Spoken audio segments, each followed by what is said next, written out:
బలగాలకు సంబంధించినటువంటి ఫోర్సెస్ పెరిగాయి, కాస్త ఉద్రిక్తత ఉంది. ఎగ్జాక్ట్లీ 11:30 12 లోపల పూర్తి స్థాయి ఒక క్లారిటీ రానుంది పశ్చిమ బెంగాల్కి సంబంధించినటువంటి report. So minute to minute report అందిస్తూనే ఉంటాం. ఆర్టీవీ టీం నేను మధు విజయ్తో కలిపి ఇక్కడ నుంచి పశ్చిమ బెంగాల్ నుంచి మరిన్ని వివరాలు, అస్సాంకి సంబంధించినటువంటి వివరాలు మా ప్రతినిధి శ్రీధర్ అందిస్తారు.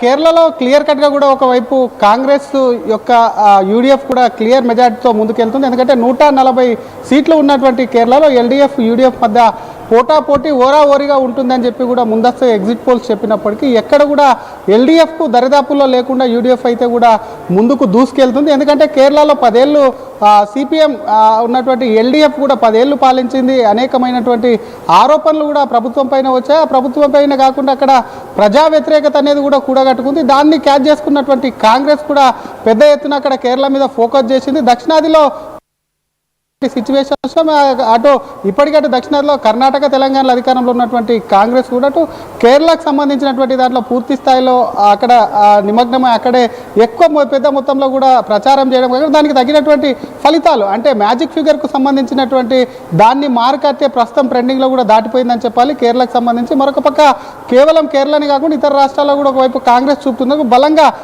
కేరళను చూసాం ఒకవైపు అటు బలమైనటువంటి నేతలు అటు కాంగ్రెస్ నేషనల్ జనరల్ సెక్రటరీగా ఉన్నటువంటి కేసీ వేణుగోపాల్ గారు ఇటువంటి బలమైన నేతలు ఇక్కడ ఉన్నారు. రాహుల్ గాంధీ సైతం కూడా గతంలో ఇక్కడి నుంచే ప్రాతినిధ్యం వహించారు. ఇప్పుడు ఆ సీటుకు రాజీనామా చేసినందుకు ప్రియాంక గాంధీ సైతం కూడా కేరళ నుంచే ప్రాతినిధ్యం వహిస్తుంది. మొన్న జరిగినటువంటి పార్లమెంట్ ఎన్నికల్లో సైతం అటు యూడిఎఫ్ కూటమి 20లో 18 సీట్లు కూడా సాధించినటువంటి సిచ్యువేషన్, అందులో కాంగ్రెస్ 14 సీట్లు కూడా తను గెలిచినటువంటి సీట్లలో ఇక్కడి నుంచే కూడా సాధించినటువంటి సిచ్యువేషన్. ఇప్పుడున్నటువంటి ప్రస్తుత ట్రెండ్స్ ఏదైతే ఉన్నాయో క్లియర్ కట్గా కూడా యూడిఎఫ్ వైపు ఉంది. యూడిఎఫ్ కూడా ముందంచెలో వెళ్తుంది. ఇదే ట్రెండ్స్ కూడా చివరి వరకు వెళ్ళేటువంటి అవకాశం ఉంది. ఇప్పటికీ అటు కాంగ్రెస్ కార్యాలయం కానీ కాంగ్రెస్ శ్రేణుల్లో కానివ్వండి పెద్ద ఎత్తున సంబరాలు తీరారు. ఎందుకంటే కేరళకు సంబంధించి కొంత టెన్షన్ వాతావరణం ఉండేది. ఒకవైపు అట్టలో ఎల్డీఎఫ్కు సంబంధించి యూడిఎఫ్కు మధ్యలో కూడా కొంత హోరాహోరీ ఉంటుంది, రెండింటి మధ్యలో టైప్ ఫైట్ ఉంటుందని ఒపీనియన్ పోల్స్ కానివ్వండి ఎగ్జిట్ పోల్స్లో చెప్పినప్పటికీ ఎక్కడ ఎవరు గెలిచినప్పటికీ కూడా చాలా చిన్న మార్జిన్తో గెలుస్తారు కేరళలో అని చెప్పి కూడా పెద్ద ఎత్తున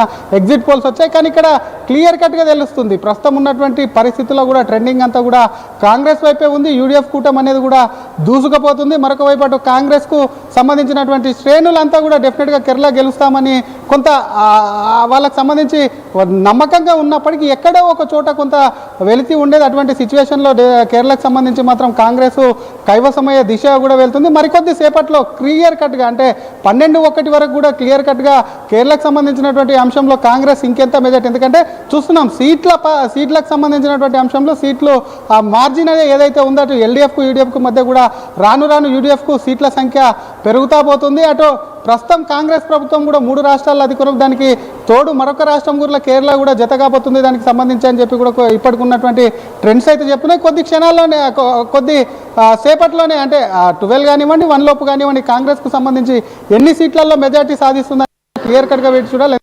ఒకవైపు ఒక్కొక్క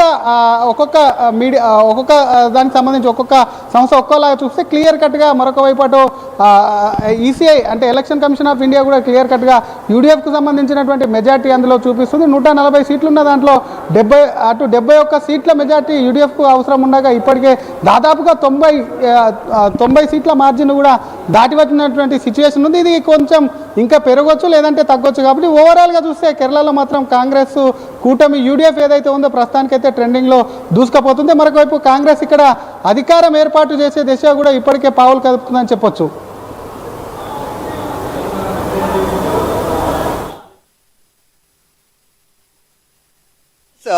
పెద్ద ఎత్తున చర్చ ఆల్రెడీ పశ్చిమ బెంగాల్కి సంబంధించినటువంటి విషయంలో 150కి పైగా లీడ్స్తో మమతా బెనర్జీ ముందు వరుసలో ఉన్నటువంటి సిచ్యువేషన్ కనిపిస్తూ ఉంది. అయితే తృణమూల్ కాంగ్రెస్ 130 స్థానాలకు పైగా వాళ్ళు కాస్త లీడింగ్లో కొనసాగుతున్నారు. ఇప్పటికే మ్యాజిక్ ఫిగర్కి దగ్గరగా బీజేపీ సంఖ్య పెరుగుతూ ఉంది, లీడ్లో ఉన్నటువంటి స్థానాల సంఖ్య పెరుగుతూ ఉన్నటువంటి సిచ్యువేషన్ కొనసాగుతూ ఉంది. సో ప్రస్తుతం చాలామంది ఇక్కడ ఉన్నారు, కొంతమంది స్థానికులు ఉన్నారు, వీళ్ళంతా కూడా ఎంప్లాయీస్ ఉన్నట్టు వాళ్ళందరితో మాట్లాడించే ప్రయత్నం చేద్దాం. అసలు జనరల్గా ఎట్లా ఉంది, మొన్నటి వరకు జరిగినటువంటి హోరాహోరీకి సంబంధించి ఈరోజు ఆల్రెడీ రిజల్ట్స్ ట్రెండ్స్ కనపడతా ఉన్నాయి. వీళ్ళ వెర్షన్ కూడా తీసుకునేటువంటి ప్రయత్నం చేద్దాం. आपका नाम क्या है? क्या बोलेंगे आप रिजल्ट के बारे में? Depends. Waiting for the best. कौन आएंगे अगर ऑलमोस्ट आगे जो बीजेपी लीड बता रहे? So we'll like to have them into the system. आपका नाम क्या है? Subrat. సో ఎంప్లాయీస్ ఉన్నటువంటి సిచ్యువేషన్ ఎంప్లాయీస్ ఉన్నారు, వాళ్ళంతా కూడా పోలీస్ సెక్యూరిటీ డిప్లాయ్ చేసినటువంటి పరిస్థితి. సో పక్కనే బ్యాంక్ ఉంది, బ్యాంకుకి సంబంధించినటువంటి అధికారులు లోపల పనిచేసినటువంటి ఎంప్లాయీస్ అంతా లోపలికి వెళ్తా ఉన్నటువంటి సిచ్యువేషన్ ఉంది. పశ్చిమ బెంగాల్లో హై వోల్టేజ్ ఉంది. ఎగ్జిట్ ఫలితాలకు అనుగుణంగా రిజల్ట్ కనపడుతుండడంతో కాస్త చర్చ కొనసాగుతుంది. ఏం జరగనుందో అనేటువంటి చర్చ ప్రస్తుతం 151 స్థానాలకు పైగా బీజేపీ ముందు వరుసలో కొనసాగుతుండడం, 130 స్థానాలకే తృణమూల్ కాంగ్రెస్ పరిమితంగా